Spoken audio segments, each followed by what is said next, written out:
Guys, saing tayo ng galunggong.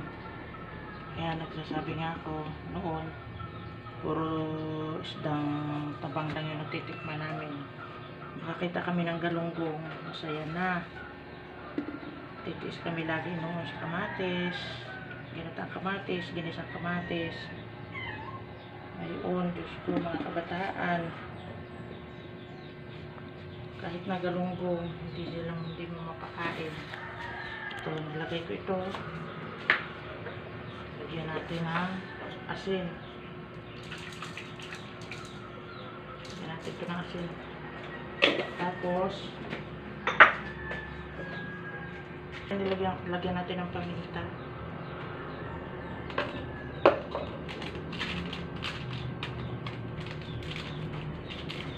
Sambal.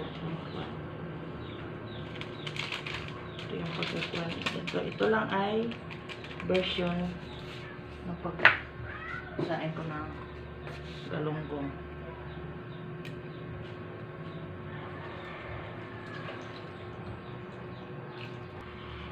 Ito po ay isasain natin yung galunggong hanggang sa matuyo siya doon sa suka bago natin siya tagtagan ng tubig.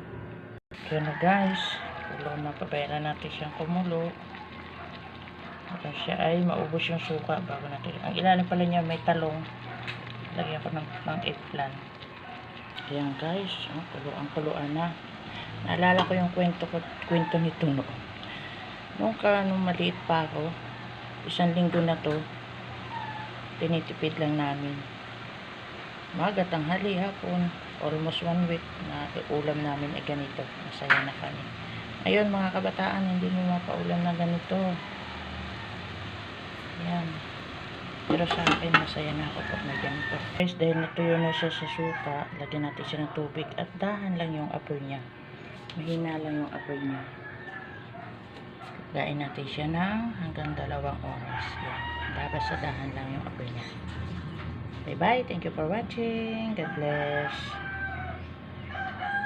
Bye-bye. Thank you for watching.